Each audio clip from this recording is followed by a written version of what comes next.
Este é o dia que o Senhor fez para nós. Alegremo-nos e nele exultemos. Queridos irmãos e irmãs, depois deste tempo bonito, longo de oração, de penitência, de escuta da palavra, nós estamos no domingo mais importante do ano, a nossa Páscoa anual. E por que eu digo Páscoa anual? Porque existe a Páscoa semanal. Domingo é dia do Senhor, domingo é dia de missa, domingo é dia de igreja. E por que nós celebramos todo domingo um dia festivo? Porque foi num primeiro dia que o Senhor ressuscitou. Nós estamos, porém, celebrando hoje a nossa Páscoa anual, que vem depois da Semana Santa, precedida do Tríduo Pascal, preparado pelo tempo da Quaresma. Algo muito importante que eu fiz referência ontem na homilia da Vigília Pascal e que quero partilhar rapidamente com vocês, é a importância desta questão de sempre citar o primeiro dia da semana.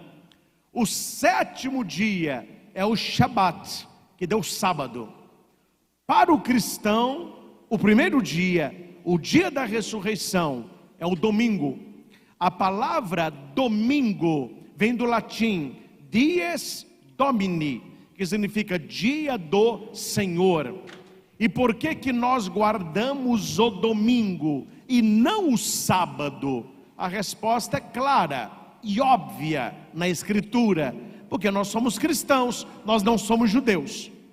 O judeu, ele guarda o sábado, porque ele está na antiga aliança. O cristão, o católico, ele guarda o domingo, porque a nossa referência não é mais a Torá do Antigo Testamento, mas é a ressurreição de nosso Senhor. E para quem lê Bíblia, você vê com clareza e com muita facilidade que depois da ressurreição de Jesus, os seus discípulos e posteriormente a sua igreja em Atos, eles só se reúnem no primeiro dia da semana. Não há aparição nenhuma de Jesus ressuscitado no sábado. Ele só aparece no primeiro dia da semana. Foi no primeiro dia da semana que o Espírito Santo desceu sobre os apóstolos. Anteriormente a isto, foi no primeiro dia da semana que o Senhor subiu aos céus. Então, desde o século I, a igreja cristã, antes nas catacumbas e depois de Constantino, nas grandes catedrais, a igreja é dominical. O dia do nosso culto é o domingo, que é o dia do Senhor.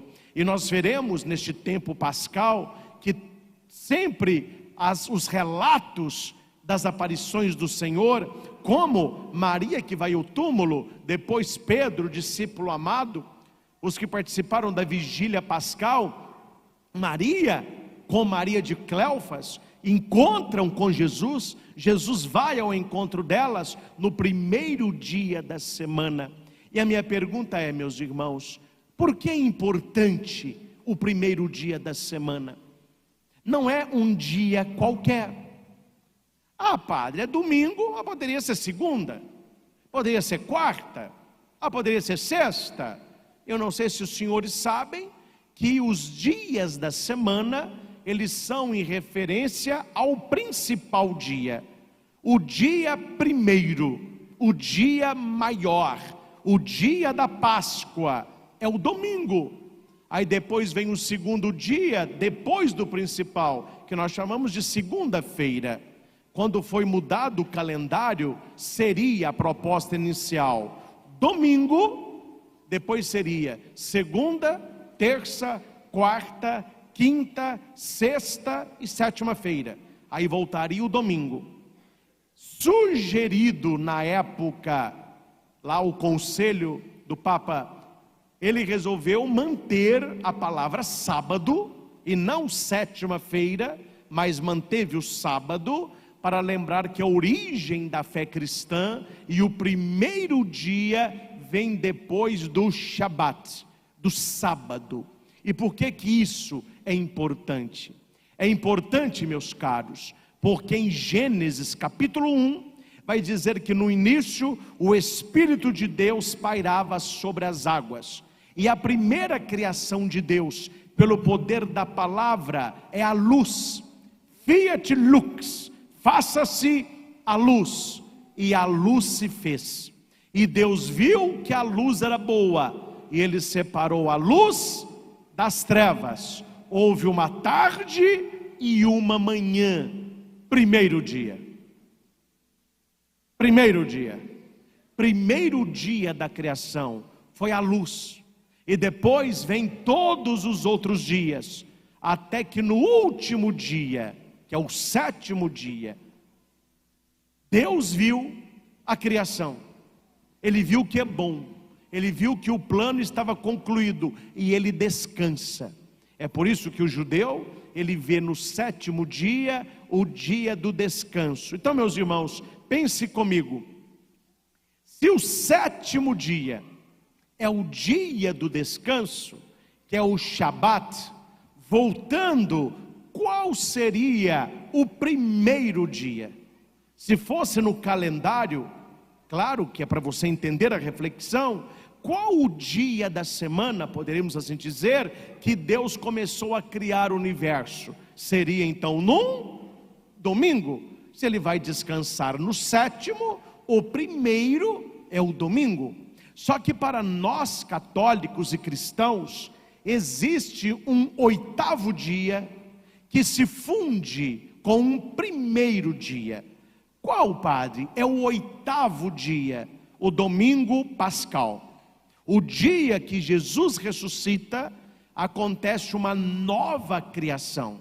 Jesus é o novo Adão, é o novo Moisés, é o novo José.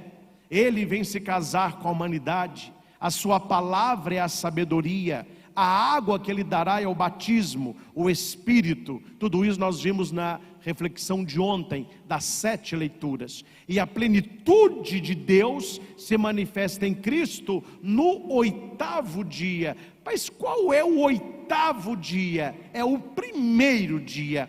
Porque quando nós falamos oitavo, nós estamos dizendo que depois do Shabat, a criação de Deus, ela continua em Cristo. Deus não finalizou a criação no sétimo dia, mas Ele a leva à plenitude no oitavo dia, que é o primeiro dia. É por isso que a festa da Páscoa tem a ver com o nosso batismo, como nós ouvimos na segunda leitura. Se ressuscitastes com Cristo, esforçai-vos para alcançar as coisas do alto, onde Cristo está. Buscai as coisas de cima e não as coisas de baixo, porque a nossa vida está escondida em Deus. Quando é que a nossa vida ela foi escondida em Deus? Escondida no caso de pertencer a Deus, no dia do nosso batismo. É por isso que a nossa pia batismal, quando você a olha, o bojo onde cai a água, e aquele bojo lembra um útero, onde a mulher vai gerar a criança com um líquido amniótico, e aquele bojo da nossa pia lembra também um útero, onde a igreja vai gerar os seus filhos. E se você olhar dentro da que eu estou vendo, você de casa também, eles podem até fechar um pouquinho no bojo. Quantos lados tem este bojo? 8 lados. Podem contar. Por que que tem 8 lados? Os 6 dias da criação, o 7º dia do descanso e o domingo de Páscoa, que é o 8º dia. É por isso que a pia batismal, ela tem 8 lados, lembrando a criação de Deus, o descanso de Deus, o dia da Páscoa e o dia da nossa inserção em Cristo, que é o nosso batismo. Meus irmãos, tudo isso para dizer que quando Deus cria o mundo, no primeiro dia, Ele já tinha em mente a salvação e a redenção deste mundo em Jesus Cristo no primeiro dia. E qual é a nossa atitude? E qual deve ser a nossa atitude, senão no Evangelho, a atitude de Maria Madalena, Miriam de Magdala, a atitude de Simão Pedro, que ainda não é só Simão, veja que voltou aí, Simão Pedro. O evangelho que nós ouvimos na missa é o evangelho de João. João é muito minucioso. Simão significa antes do seguimento de Cristo. Pedro, quando Jesus mudou o nome, Jesus disse: você não será chamado mais de Simão, o seu nome será Pedro, que Kéfas, que é pedra. João, de propósito, ele vai colocar aqui Simão Pedro, e de propósito ele vai colocar Maria Madalena.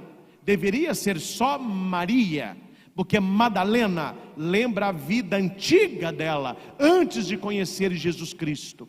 Então o que João está nos passando, falando Maria Madalena, Pedro, mas que volta a ser um pouco de Simão, porque a surpresa não deveria ser surpresa. Vamos repetir isso? A surpresa não deveria ser surpresa. Qual foi a surpresa? Qual foi a surpresa que não deveria ser surpresa? No domingo de manhã, a pedra rolada e o corpo não estando lá. A promessa se cumpriu. E graças a Deus, que Deus tem os seus caminhos. Quem nos ajuda muito na veracidade da ressurreição não são nem os judeus, são os soldados romanos. Existem cartas que não estão na Bíblia, porque não são cartas inspiradas, mas são cartas relatando tudo o que aconteceu em Jerusalém nesses dias da morte do Senhor. Então tinha na cabeça dos judeus, quando eu falo judeus, é Caifás, o Sinédrio, Anás, os mestres da lei, os sacerdotes do templo, tinham na cabeça deles o seguinte: olha, esse Jesus fez uma arruaça, e os seus seguidores estão espalhando por aí, que ele vai ressuscitar no terceiro dia. Eles falam com Pilatos: não é normal o que nós vamos pedir, mas faça, coloque neste túmulo um pelotão do exército, coloque uma guarda romana lá, para que não ocorra deles roubarem o corpo e saírem falando: olha aí, ele ressuscitou. E quem foi que são as testemunhas da ressurreição? Eles não são nem cristãos e nem judeus. Estes soldados que estavam vigiando o sepulcro. Existem escritos naquela época, vários historiadores relatando o que esses soldados viram. E eles relataram que houve um tremor, que veio uma luz do céu como um raio, a pedra rolou sem ninguém estar, uns desmaiaram, outros passaram mal, outros correram, e nós sabemos o que aconteceu. Não há palavras humanas para descrever o que aconteceu, mas o que nós sabemos, que não aconteceu de fora para dentro, mas aconteceu de dentro para fora. Não vamos entrar aqui na ciência, que a palavra de Deus basta, mas eu acho um fato interessante que me contaram quando eu estive na Terra Santa visitando o Santo Sepulcro. Havia lá um professor, ele dizia que quem mede radiação, quando eles entram dentro do sepulcro e colocam os aparelhos na pedra onde Jesus foi sepultado, a energia que tem ali, a radiação, podemos dizer, que tem ali, equivale a mais que uma bomba atômica. Ou seja, o que eles explicam? Que houve ali uma explosão de energia como o ser humano nunca viu e como nós não conhecemos. É o fenômeno da ressurreição. Nós não sabemos explicar como, e outra que nós somos felizes porque não há prova, uma prova científica. Me dá uma prova que Jesus ressuscitou, padre, uma prova. Não há prova, não há prova. Tanto é que a nossa igreja, ela se chama católica apostólica. Por que nós temos esse nome? Por que nós somos uma igreja apostólica? Por dois motivos. O primeiro, certamente os senhores já sabem, porque nós viemos dos apóstolos. A única igreja que nasceu dos apóstolos é a igreja católica. Nós viemos de São Pedro, de Paulo. Tanto é que Roma, o Papa hoje, Francisco, ele celebra as missas em cima do túmulo de São Pedro. Tem gente que não sabe. Quem já viu missa aí do Vaticano, quando a câmera, ela pega naquele baldaquino de Bernini, aquelas colunas retorcidas, que era do Panteão, quando a câmera ela sobe, onde o Papa está em pé, na frente é um buracão preto, um cercado. Aquilo é a entrada para o túmulo de São Pedro. Quando a gente vai a Roma, tem os dias, você desce a escada, você vê lá no fundo onde São Pedro está sepultado. E não basta esta, nós temos a Basílica de São Paulo Extramuros, que lá está o túmulo de São Paulo, o grande pregador.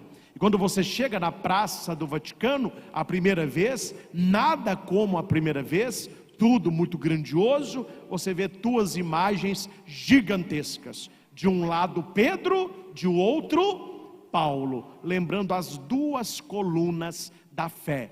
São essas as colunas que guardaram o depositum fidei, que é o depósito da fé.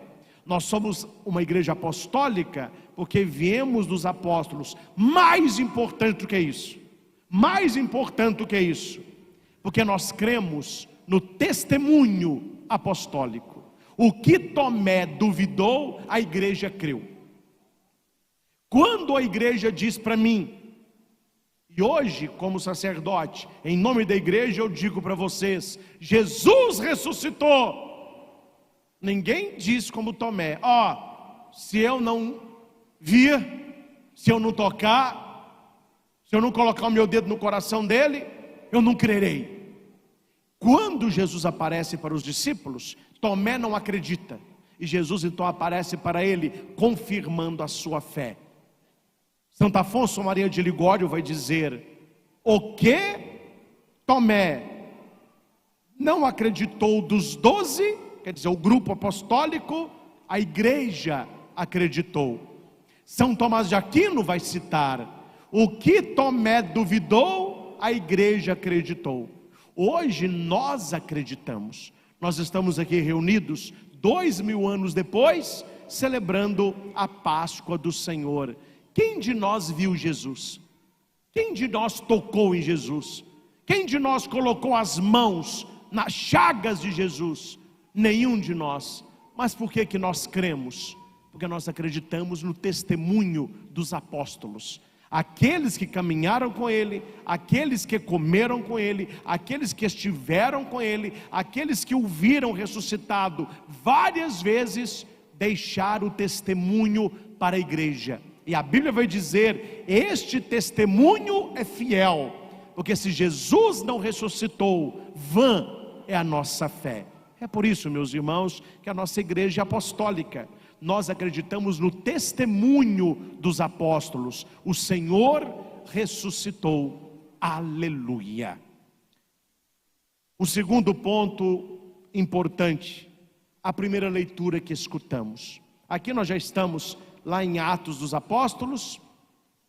Aqui é o discurso de Pedro, quando ele recebe a plenitude do Pai. E aqui há algo, meus irmãos, que nós deveríamos ter marcado na nossa Bíblia. Você pode levar o folheto para casa. A primeira leitura, claro que não é letra por letra, palavra por palavra, mas isso aqui nós deveríamos saber de cor, porque é o resumo de toda a história de Jesus. Toda a história de Jesus. Me desculpe se de vez em quando eu estou apertado no torniquete, mas é para ajudá-los. Já dei esse exemplo, mas volto nele. Há uns anos atrás, não tem tantos anos assim, não me lembro qual é o programa de auditório. Parece-me que era o Celso Portiolli. Mas se não for, é um desses apresentadores. Eles estavam chamando no palco pessoas que tinham ídolos. E eles iam fazendo perguntas. E cada pergunta ganhava um valor. E quem respondiam todas as perguntas ganhava um valor alto e tinha uma roleta lá para ver se ganhava um carro. Eu assistia, não porque eu tinha curiosidade nas respostas e perguntas, mas para ver aonde o cara ia. Olha, impressionante. A palavra é essa, impressionante. Coisas que eu nem sonhava, o caboclo sabe. Foi um lá falar sobre Queen, Freddie Mercury. Fiquei impressionado. Qual a escola que ele cursou de primeira a quarta série? Sabia. Qual foi a professora que falou que ele, com os dentes para fora, tinha uma voz para cantar? Sabia o nome da professora. Quando que ele formou? Foi perguntas com detalhe. A pessoa foi pá, respondeu todas. O apresentador ficou encabulado. Mas meu Deus, como que você sabe detalhes? E ele respondia apenas assim: não, eu sou seguidor dele. Ele é meu ídolo. E se eu estou seguindo, eu tenho que saber. Interessante. Sabe-se tudo de Beatles, Freddie Mercury, tantos outros e outras. Agora vamos olhar para nós. Nós somos cristãos. Nós seguimos Jesus Cristo. Mas quando alguém começa a nos perguntar coisa de Jesus, das duas uma: ou a pessoa sai pela tangente, ou ela muda de assunto. Nós não conhecemos, ou pelo menos algumas pessoas ainda não conhecem, o evento chamado Jesus Cristo. E Pedro, ele conhece, e ele tem capacidade de falar, ele tem capacidade de explanar, ele tem capacidade de conversar, ele tem capacidade de mostrar argumento com valor. Hoje, como é que as pessoas saem pela tangente? Não vamos falar de religião. Não vamos entrar nessas questões. Você tem a sua fé, eu tenho a minha, eu não critico a sua, você não critica a minha. Não é brigar, mas você ter argumentos para conversar. Olhe que maravilha o discurso de Pedro. Vamos ler novamente. Eu não vou nem explicar, porque Pedro, ele dá um show. Ele resume todo o evento Jesus Cristo numa fala de uns 2 minutos, porque ele sabia, porque ele estava. E nós que seguimos Jesus precisamos ter esta segurança. Não estou criticando, meus irmãos, mas pelo amor de Deus, a gente recebe cada pergunta que nem criança da catequese faz. As pessoas adultas, elas têm dúvidas na questão da fé, que eram para ter sido sanadas lá na catequese, para a primeira comunhão. Era para ter aprofundado na catequese crismal. Eu não estou criticando. Quem sou eu para criticar alguma coisa que a igreja faz? Eu sou só mais um membro do seu clero. Mas eu ando um pouco preocupado, não em todos os lugares, mas em alguns lugares, com a catequese que está sendo dada. Eu não sei a catequese que está sendo dada, porque eu tenho na minha família algumas crianças, eu tenho famílias que eu conheço, que eu sou amigo das crianças, e que vão fazer a primeira comunhão daqui a pouco. Não sabem os 10 mandamentos. Eu não sei a sua catequese. Na minha catequese, eu já sabia os mandamentos de cor. A catequese ensinava os 10 mandamentos. Pergunta para uma criança fazer primeira comunhão: quais são os mandamentos da igreja? Também não sabe. Cita os 7 sacramentos. Também não sai. Eu não estou entendendo. Claro que não é uma catequese de tecoreba. então vamos decorar isso? Não, mas um conhecimento nós precisamos ter. Tanto é que a igreja tem o seu catecismo da Igreja Católica, que é dividido em 4 partes, e nós deveríamos conhecer isso, conhecer profundamente os 10 mandamentos, os sacramentos, a oração, tudo aquilo que forma a estrutura do próprio catecismo, o credo, são as 4 partes, está tudo mastigado lá, mas as pessoas ficam lendo tudo, mas não lê catecismo, sabem de tudo, mas não sabem muitas coisas da fé. Imagina se você consegue ver esse jogo de empurra, imagina, alguém fala assim, ó, tem um povão aqui, Pedro, fala lá. Aí Pedro, não, eu não. Vai você aí, André. Aí eu não. Ô João, fala. Deus que me livre. Ô Tiago, que empurra é esse, meu povo? Hoje em dia, para falar de Jesus, fica empurra. E não é por vergonha, é por falta de conhecimento. Como que você vai falar o que você não conhece? Olha a propriedade de Pedro. Olha a força de Pedro dando o testemunho de Jesus perante os opositores. Aquele Pedro medroso que esconde no cenáculo, agora ele está dando testemunho, e se quiser matá-lo, que mate, mas ele vai pregar. E olha que bonito a pregação de Pedro. Vós sabeis o que aconteceu em toda a Judeia, a começar da Galileia, o Galileu, Jesus, depois do batismo pregado por João. Olha que bonito, ele citou lugar e ele citou o início. Qual que foi o início? O batismo de Jesus. Como Jesus de Nazaré, porque Maria de Nazaré, Miriam de Nazara, Jesus de Nazaré, foi ungido por Deus. Ungido do hebraico é Mexiá, que é Messias. Ungido do grego, Christos, Cristo. Então ele está falando, Jesus é o Cristo, o Filho de Deus. Ele foi ungido com o Espírito Santo e com o poder. Ele andou por toda parte, fazendo bem, curando a todos os que estavam dominados pelo demônio. O que Pedro está falando? Jesus é mais forte que o inferno. Ele tem poder sobre o mal, porque Deus estava com ele. Nós, olha que bonito, nós somos testemunhas de tudo que Jesus fez na terra dos judeus, em Jerusalém.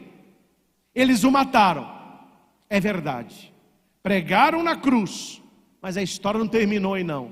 Deus o ressuscitou no 3º dia, concedendo-lhe manifestar-se não a todo o povo, mas às testemunhas que Deus havia escolhido.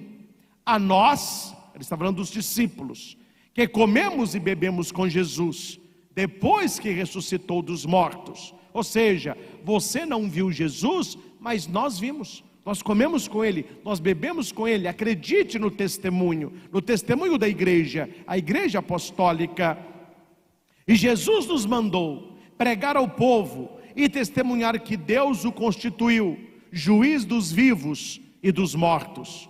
Todos os profetas dão testemunho dele.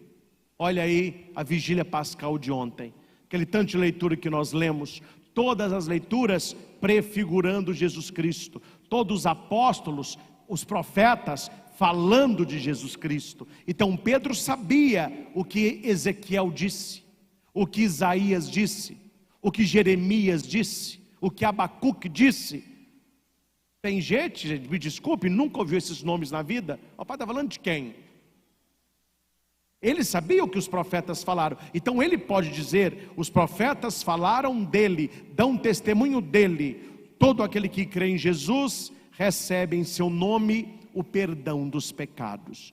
Meus irmãos, a Páscoa é momento propício de anunciarmos o Senhor. Mas como nós vamos anunciar aquilo que nós não conhecemos? As grandes fábricas hoje, elas têm um slogan, os grandes vendedores: você só consegue vender o que você compraria. Eles têm esse slogan. E uma grande firma, você acha? Estou falando de lojinha, lugar pequeno não. Estou falando de grandes firmas. Eu vou citar uma que eu li, fiquei impressionado como que é a estrutura por dentro. Como chama aquele sanduíche badalado? De shopping? Não.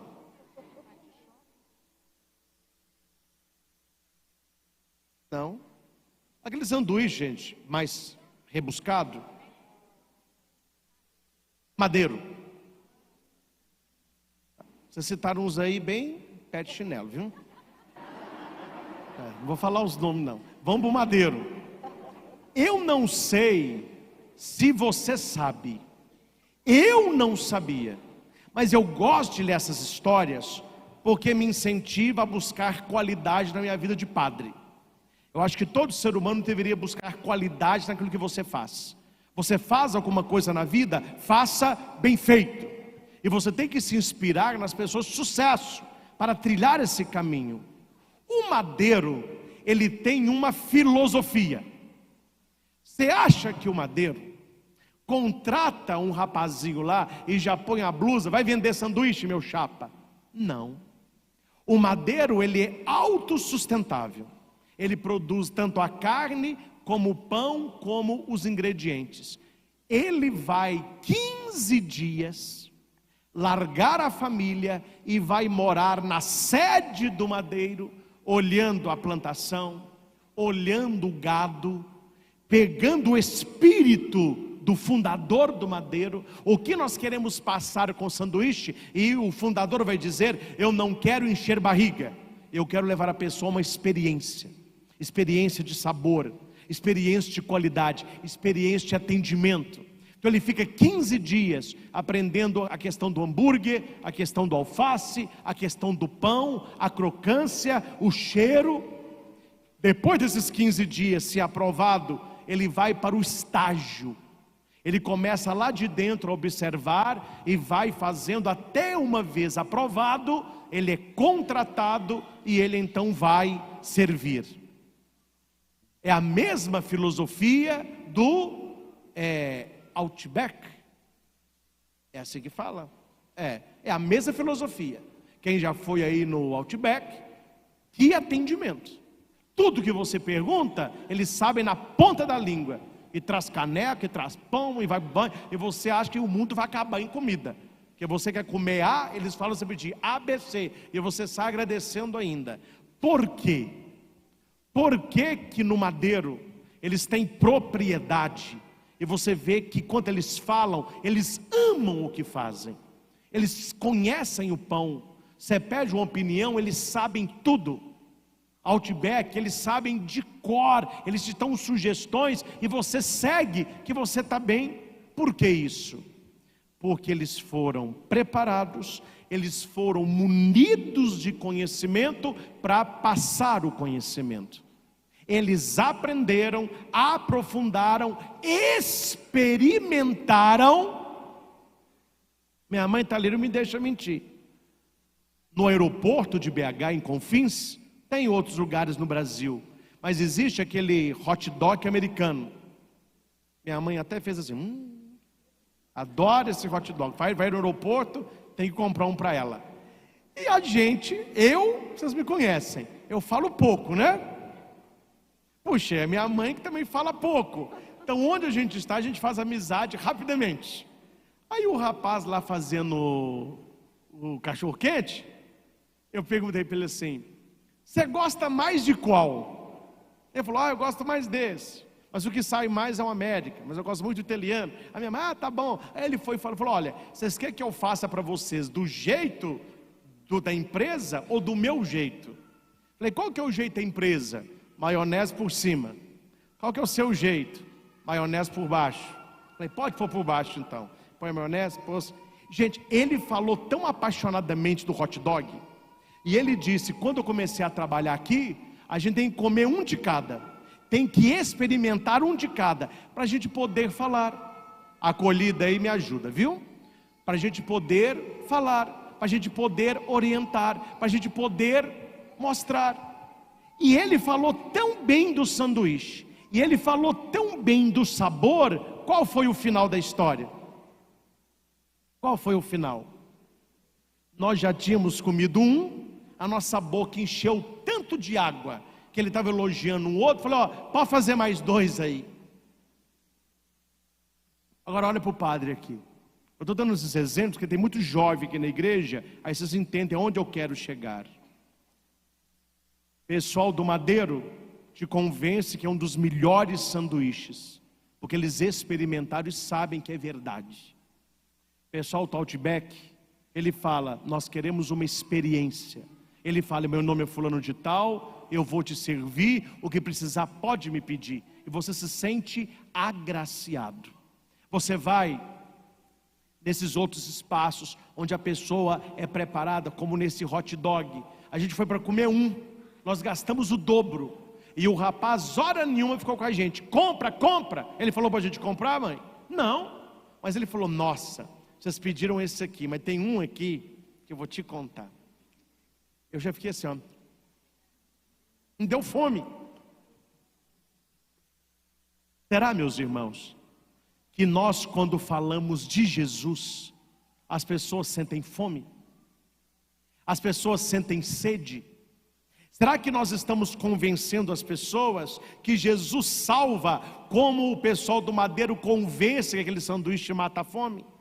Será que nós estamos sendo no mundo pessoas que atraem mais pessoas para Jesus, como nós somos atraídos ao Outback?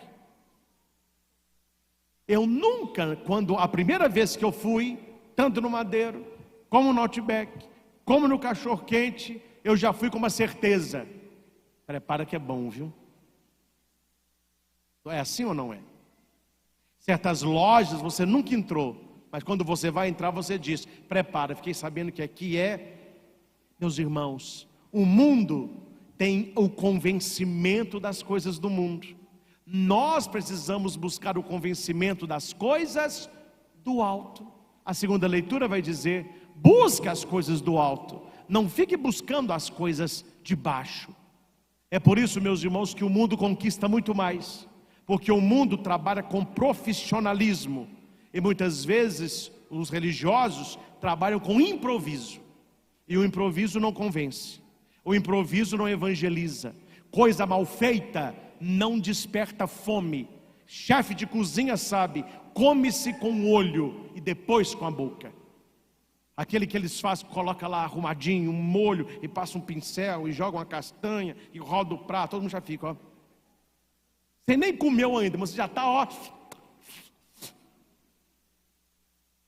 Exatamente. A madame aqui está citando coco bambu, né? Cada camarão, ó.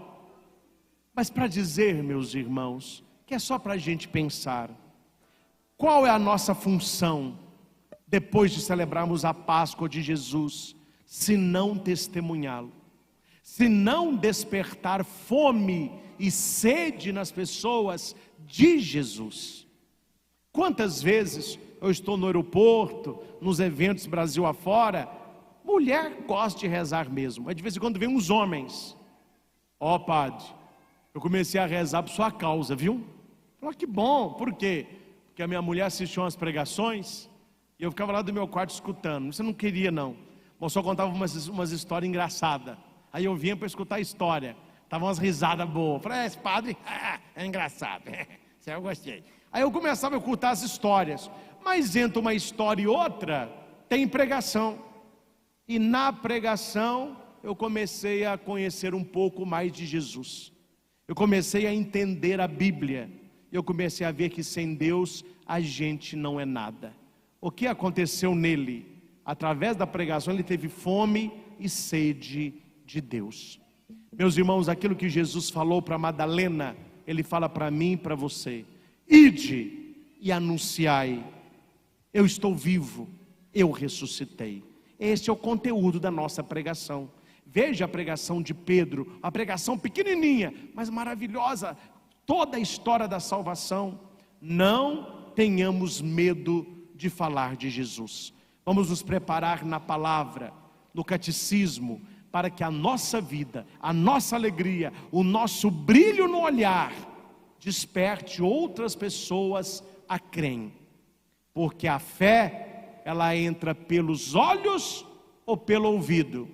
Pelo ouvido é a pregação, pelos olhos é o testemunho. Ou você vai pregar, ou você vai testemunhar. Os dois evangelizam. A igreja chegou até hoje através de 12, através de duas mulheres, Maria Madalena e de Cleofas. Se eles conseguiram mudar o mundo, imagine hoje, com a internet, com a facilidade de troca de informação, com a rapidez que nós temos nos meios digitais. Precisamos usar isso para evangelizar. Use o seu Instagram, o seu Face, o seu YouTube, o seu Telegram, o seu Instagram. Use tudo isso também para evangelizar. Coisas simples evangelizam. Uma palavra na hora certa convence. A igreja seria mais santa, com testemunho mais coerente, se todos nós testemunhássemos Jesus Cristo. Já passou essa época, viu, meus irmãos? Já passou essa época. Há quem pregue, é o Papa, o Bispo e os padres. Nós vamos para assistir missa. Por isso que a missa veio para o vernáculo.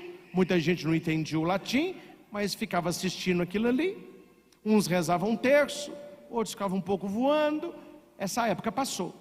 A igreja fala nos seus documentos que o leigo é protagonista do evangelho. Se você pega a organização Igreja Católica e você pega o clero católico, quem é o clero católico? Papa, bispos, padres e diáconos, somando religiosos e religiosas, irmãos e irmãs. Todo o clero católico, nós não chegamos a 1%. 99% da igreja católica são leigos. Vocês aí, ó. Olha o número aqui. Quantos padres tem aqui essa noite? Olha quantos vocês são. E tem assembleias muito mais numerosas. Olha pelo você que está comigo aí, pelo YouTube, olha quantas milhares de pessoas estão agora. Só eu, ó. Então nós somos poucos. Então, se você leigo não assumir o seu papel, se você não falar de Jesus, se você não testemunhar Jesus, não é apenas a palavra do altar que mudará o mundo. Porque a minha palavra alcança o seu ouvido, mas a minha palavra não alcança aqueles que não estão aqui. Só que a sua palavra alcança. Você trabalha com gente que não vai à igreja, você convive com gente que não vai à igreja, você estuda com gente que não vai à igreja, você pedala com gente que não vai à igreja, você está na academia com gente que não vai à igreja. A minha voz não chega lá. A voz de quem chegará? Amém? É isso que nós precisamos, meus irmãos, viver a ressurreição de Jesus e amá-lo de tal maneira que possamos anunciá-lo como fez Maria Madalena. Ele não está aqui, como disse, ressuscitou. Ao Senhor Jesus, vive ressuscitado, que nos envia na missão de evangelizar, toda honra, toda glória e todo louvor. Louvado seja nosso Senhor Jesus Cristo. Para sempre seja louvado.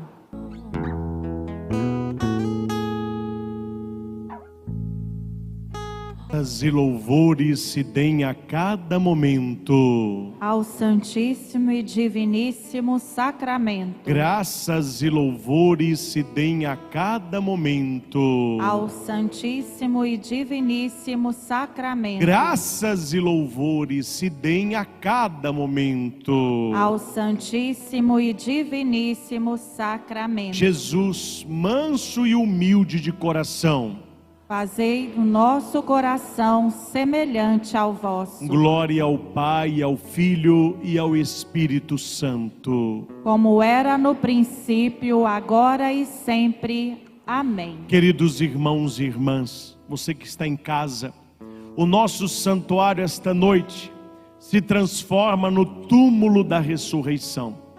Não busque entre os mortos aquele que está vivo. O Senhor está vivo e ressuscitado no Santíssimo Sacramento. Eucaristia, corpo entregue, sangue derramado.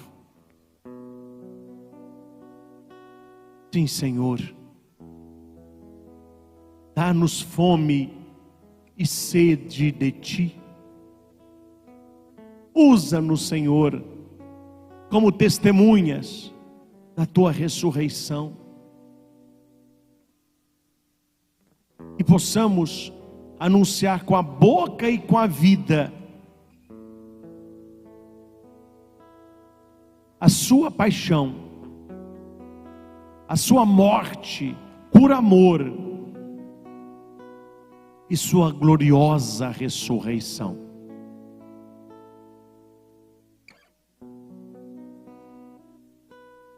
Na Via Sacra que fizemos aqui no santuário, na terça-feira, ela finaliza na 14ª estação, o sepultamento. Mas sempre está presente aqui no santuário a 15ª estação, que é a ressurreição. Esta última estação é a nossa vigília pascal. Foi a nossa carreata do Santíssimo. Como as pessoas responderam, quantos e quantos carros. Quase que nós trombávamos nas esquinas. Quantas pessoas, quanta alegria, quanta fé. Este é o dia que o Senhor fez para nós. Alegremo-nos e nele exultemos. Com esta Santa Missa, nós estamos finalizando mais uma Semana Santa aqui no Santuário Frei Galvão. Louvamos ao Senhor por todos que participaram conosco e por aqueles que trabalharam, por aqueles que sempre trabalham, colaborando nesta obra de evangelização. Infeliz de um padre que não tem ao seu lado um povo que crê, um povo que trabalha, um povo que arregaça as mangas, um povo que acredita, um povo que faz por amor, por amor. Ouvi certa vez uma frase que dizia: onde há um ser humano, onde há dois seres humanos, aí haverá muito amor e algumas desavenças. Isso é normal do relacionamento humano. Onde há pessoas e pessoas diferentes, sempre e nem sempre haverá concordância. E Jesus, Ele sabe quem Ele escolheu, Ele conhece quem Ele convidou. Assim a Bíblia vai dizer que nós somos como um corpo. Um corpo existe várias partes: a mão, a orelha, o pé, os órgãos, cabeça. E a Bíblia vai dizer que se um órgão não é o outro, ele não se sente menos. Não, ele assume aquilo que ele deve fazer da melhor maneira possível. A Bíblia vai dizer que é como se o olho dissesse: a pé eu não sou, então eu não sou nada. Não, é olho. A mão vai dizer: a boca não sou, então eu não sou. Não, cada um tem a sua função, cada um cumpre com amor o trabalho que se propõe a fazer ao nosso santuário. Então, preparando para receber a bênção do Santíssimo Sacramento, gostaria de convidar por esta bênção toda especial, que ficasse aqui no presbitério. Só não vamos ficar na frente do altar, e vamos ocupar também, se preciso for, aquela área em frente da pia batismal. Quero convidar aqueles que fazem com que a evangelização aconteça aqui no Frei Galvão, aqueles que trabalharam para que ela aqui acontecesse e continue acontecendo nas diversas celebrações que temos durante o nosso ano. Queremos louvar muito a Deus, já estão próximos, são os mais próximos do Padre, né? A nossa equipe de acólitos e cerimonial, que fazem um trabalho necessário e importante na liturgia, cuidando dos detalhes da celebração, o andamento da celebração.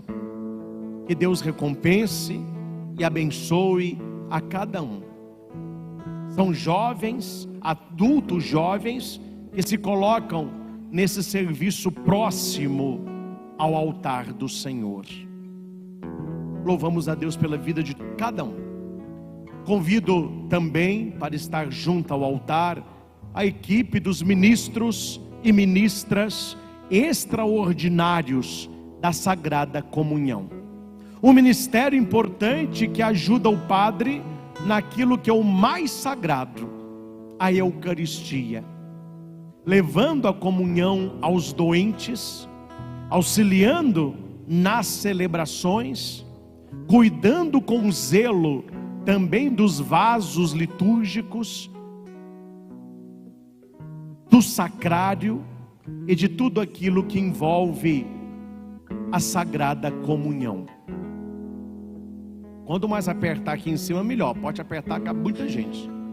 Falando dos ministros da comunhão, eu já quero colocar aqui a pessoa do Daniel, que além de ser ministro, é o nosso sacristão, que trabalha com zelo, com cansaço. Não é um ofício simples, geralmente é o primeiro que chega e certamente é o último que sai, sempre com a carinha boa, sempre fazendo o seu ofício. Então agradecemos a Deus por este trabalho da sacristia, e agradecendo aqui a parte da sacristia, eu já coloco também no altar do Senhor os nossos funcionários. A palavra funcionário vem de funcionar, eles fazem as coisas funcionarem durante a semana. Aqui eu cito a nossa secretária, que é a Bárbara, o nosso telemarketing, na pessoa do Maicon, o Luz e Vida Evangelização, incluindo a Aline, coloco o Maciel, que cuida da limpeza da igreja, auxiliado pela Denise. São essas pessoas que durante a semana estão aqui trabalhando, atuando, fazendo com que as coisas aconteçam. A beleza da liturgia nos encanta. Uma missa bem preparada, tudo no lugar, isso salta aos nossos olhos. Então quero convidar também a equipe de ornamentação, na pessoa da Dona Eliette. Eu saúdo a todos e a todas que ajudam, não é, a toda essa beleza que vocês veem. São pessoas que trabalham, que saem por Divinópolis comprando, tendo ideias, ornamentando a igreja. Então que Deus os abençoe, que eles se sintam também presentes e úteis aqui nesta evangelização, a evangelização da beleza, que passa pela beleza. E uma beleza é sempre a liturgia da igreja. A liturgia é bela por ela própria. Então agradeço a toda a equipe de liturgia, os nossos leitores, a coordenação, que tem o dom de proclamar a palavra, fazer os comentários, proclamar as leituras, a questão da organização da celebração. Claro que as pessoas não vêm, mas bem antes da celebração sempre nos procuram para ver questão de leitura, de salmo, etc. Um trabalho também zeloso e bonito aqui no nosso santuário. Você também que tem o dom de ler, que não tem vergonha de microfone, você está convidado a entrar para esta equipe, para proclamar aqui do ambão a palavra do Senhor. Falando da liturgia, eu agrego a questão dos nossos corais e grupos de sustentação. Hoje, saúdo a eles, mas eu abraço a todos que cantam aqui no santuário. Na pessoa da Michele, não é, que tem feito esse trabalho de coordenação, nós abraçamos a todos aqueles que nos ajudam a bem celebrar. Eu falo muito que o padre pode estar disposto a celebrar, pode ter preparado uma bela pregação, pode ter tudo isso aqui preparado para a liturgia, mas o coral nos dá uma sustentação. Um bom coral, um grupo afinado, ele nos leva a rezar, e a nossa alma, ela toca o céu. Falando sobre a música que nos ajuda a rezar, eu quero convidar também para estar conosco a nossa equipe de acolhida. Eles que fazem esse trabalho sempre ali na porta, saudando, acolhendo, acompanhando. E a acolhida é a acolhida dos adultos e a nossa acolhida kids, que são as crianças cuidando de crianças, crianças evangelizando crianças. Se esta acolhida ela acolhe o povo, há algumas pessoas que acolhem não apenas o padre, mas as ideias do padre, e fazem a coisa acontecer. É o nosso conselho administrativo, na pessoa da Patrícia, que é a nossa tesoureira. Nós saudamos e agradecemos a todos os nossos conselheiros. Muitos já estão aqui nas diversas equipes, um conselho sério e que tem levado com seriedade as obras aqui do santuário. Quero convidar, não convidar para estar conosco, que não tem como, né? Mas quero saudar a nossa equipe Luz e Vida Evangelização. Você que está em casa, eles sempre ficam atrás das câmeras, mas tem feito um trabalho zeloso, um trabalho bonito. Aí, ô Fernando, se você quiser mostrar os câmeras agora, pode. O pessoal de casa nunca os vê, não é?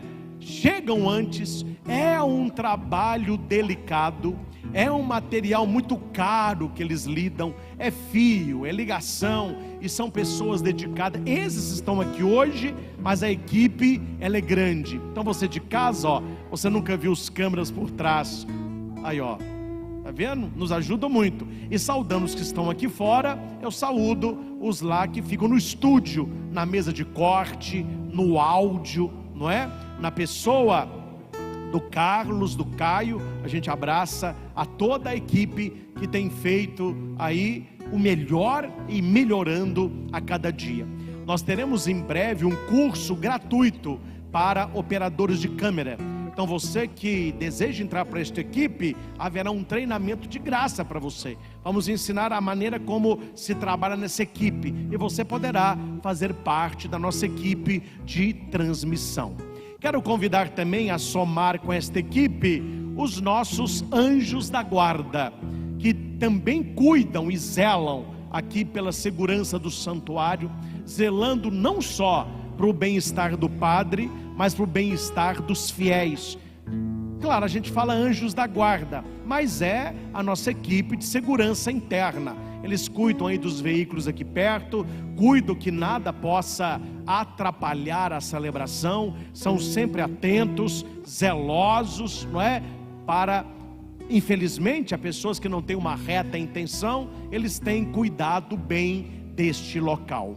Quero convidar também uma equipe que nos ajuda a manter a obra de evangelização através das coletas e da doação do dízimo, que é a nossa equipe do dízimo, que tem trabalhado. São pessoas altamente confiáveis, porque mexem com dinheiro, são eles que contam a coleta, são eles que fazem o trabalho junto à tesouraria, fazem o trabalho, não é, da contagem das ofertas. Então nós agradecemos a eles por este belo trabalho que fazem aqui no nosso santuário. Até o meu amiguinho estava me contando que quebrou o braço, né? Ele falou, eu falei, o que é isso? Ah, padre, eu quebrei o meu braço, mas já você está legal, tá bom? Quero convidar, se tem algum representante aí, ao grupo de teatro, porque muitos dos figurantes estão aqui, ó, não é? Mas pode ser que alguém que participe do teatro não esteja aqui. E chamando o pessoal do teatro, que são os adultos, estão aqui, os que cuidam do teatro infantil, aquelas peças que você vê com criancinhas, tem também eles que estão à frente desta catequese. Convido também a nossa guarda de honra, que tem feito a entrada da Sagrada Família, a entrada de Frei Galvão, não é? O próprio nome fala, são aqueles que guardam aquilo de sagrado que nós temos no nosso santuário.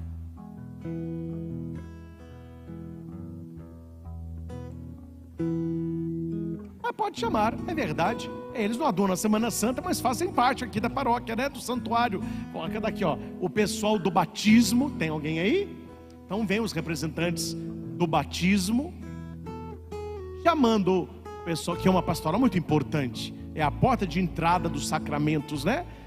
Mães que oram pelos filhos, estão sempre aqui orando. O terço das crianças também acontece aqui no santuário Frei Galvão. Não esqueci de ninguém, não. Tá todo mundo? Sem lista, hein? Que bom. Então, meus irmãos, você de casa está vendo. É impressionante. A Valéria vem representando Luz e Vida. É que a Luz e Vida agrega também com a nossa evangelização aqui no santuário, né? A Valéria representa o Heron também, que trabalha comigo no Luz e Vida Evangelização, que é essa evangelização na TV. Então, meus irmãos, assim, tem também o Instagram aqui do santuário. Quem toma conta é a Renata, não é? É a esposa do Carlos. Também presta o serviço aí nas mídias aqui do nosso santuário. Então, meus irmãos, é para você ver de casa, até você está vendo de cima, quem vocês mais vê falando, celebrando, é o padre. Mas é para vocês verem que sem esse exército aqui, nada acontece. E não estão todos, não. Muitas pessoas não estão aqui, não é? Então é para você ver que a evangelização acontece por aqueles que se dispõem a evangelizar. A Lorena também, lembrei. Já está aqui. Você entra também com a questão da mídia lá das respostas do chat, né? Quer dizer, vai aparecendo tantas coisas, a gente vai até se perdendo com tanta gente que trabalha. Então, meus irmãos, o meu chamado aqui é para não agradecer, porque eu aprendi uma coisa no seminário. Dom Luciano, arcebispo de Mariana, ele falava assim: não é de bom grado que um bispo ou um padre agradeça o trabalho feito. Aí ele falava, porque senão parece que eles fazem para você. Claro, a gente tem uma afinidade, a gente trabalha junto. Então eu não vou agradecer porque não é para mim, é também, mas sobretudo é para ele. Eu não sei explicar o motivo desta multidão que frequenta o santuário. O Senhor olhou de maneira diferente para você e te convidou, e você aceitou o convite. Então o que eu peço ao Senhor é que todo o tempo que você gasta na obra dele, cuidando das coisas dele, que ele cuide das suas coisas, que ele continue te abençoando, que ele continue te enchendo de alegria, de esperança, de força. Eu sei que de vez em quando isso é normal em qualquer lugar. Aonde tem gente, haverá também problemas a serem resolvidos. Tem uma história de um homem que passava um trabalho, um perrengue com uma tal de Cíntia. É um protótipo, né? Um perrengue. Aí ele procurou uma pessoa para ajudá-lo. Ele falou assim: olha, eu sei a solução. Eu vou mudar de cidade, eu vou mudar de empresa, eu vou mudar de país. Aí o psicólogo disse: meu filho, aonde você for, você vai achar uma Cíntia lá. Ou seja, onde tem gente, tem essas coisas. Agora, acima disso tudo está o amor que nos une. Família é assim. De vez em quando a família briga, de vez em quando a família não se entende, mas a gente não ama quem não é da nossa família como são. E nós somos a família Santuário Frei Galvão. E se eu não posso agradecê-los, porque tem feito para o Senhor, como servo dele eu posso dizer: é uma honra ser padre com vocês, é uma honra evangelizar com vocês. Se vocês não estão evangelizando no microfone, vocês evangelizam no trabalho que fazem. E é sempre uma alegria quando chego e vejo cada um na sua função, cada um cuidando com zelo da melhor maneira possível naquilo que tem que ser feito. É claro que quem não ajuda e não sabe o que acontece atrás das cortinas, não sabe as engrenagens que nos unem. Nós somos uma só família, cada um na sua engrenagem. Então, preparando esta bênção final, eu convido vocês que estão aqui, vocês que estão na igreja, você que está em casa, a olhar para Jesus e receber dele neste dia da Páscoa uma bênção toda especial. São Paulo vai dizer: não vos canseis de fazer o bem, porque fazer o bem cansa. E ele está falando: não se canse, não se canse. E todos vocês se sintam importantes. Nós temos ministérios diferentes, funções diferentes, atribuições diferentes, vestes diferentes, mas somos um só povo, o povo de Jesus.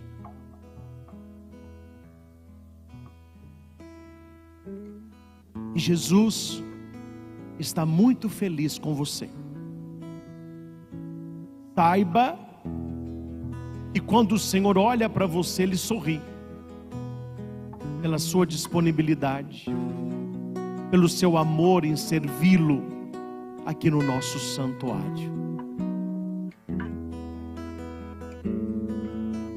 E quero também colocar no colo de Deus, também numa atitude de gratidão, todos aqueles que rezam pelo meu ministério sacerdotal.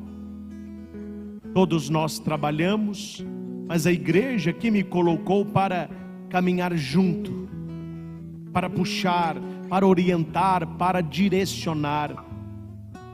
E eu louvo muito a Deus por aqueles que rezam por mim. Quero que o Espírito Santo possa sempre iluminar a minha mente, o meu coração, para que o nosso santuário possa ser aquilo que nasceu para ser, um lugar da experiência e do amor de Deus. E nesta questão das orações pelo Padre, eu coloco também a pessoa da minha mãe, que aqui está, que é minha grande intercessora, uma mulher que reza, uma mulher que escuta a Deus. De vez em quando eu chego em casa mais calado, às vezes chateado, e mãe é mãe. Minha mãe sabe alguma coisa lá no santuário, alguma coisa em Divinópolis.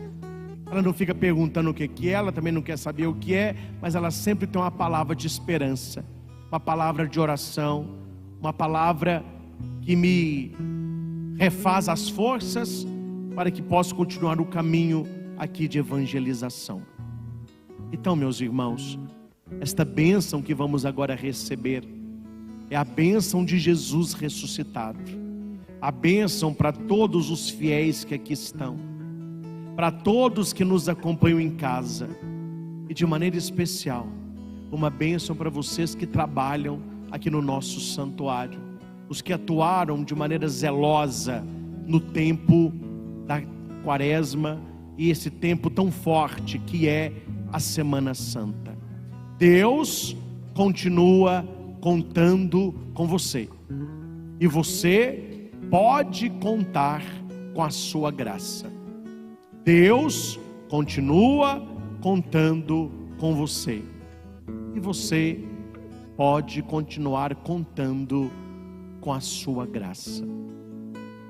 Recebamos a bênção do Santíssimo neste domingo pascal. O Senhor ressuscitou, como disse, aleluia.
Está nas mãos. Está nas mãos do meu Jesus, que vive está. Para encerrar bem bonito, porque Ele vive. Porque Ele vive,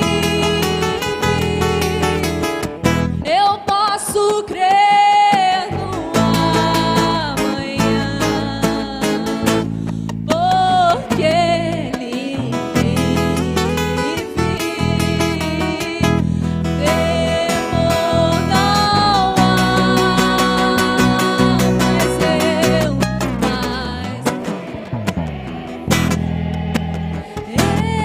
eu sei.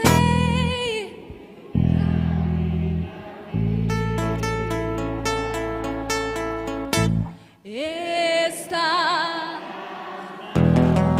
do meu Jesus, que vive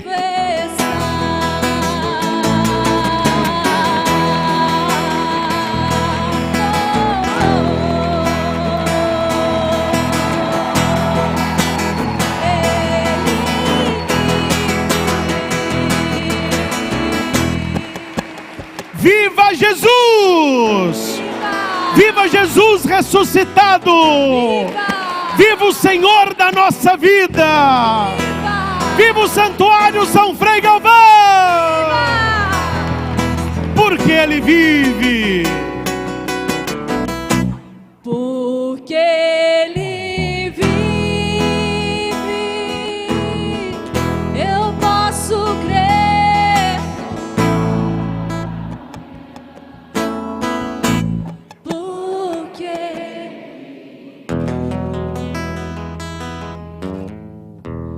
temor não há, mas eu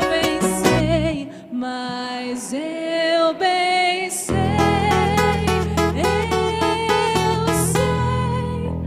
que a minha vida Está nas mãos.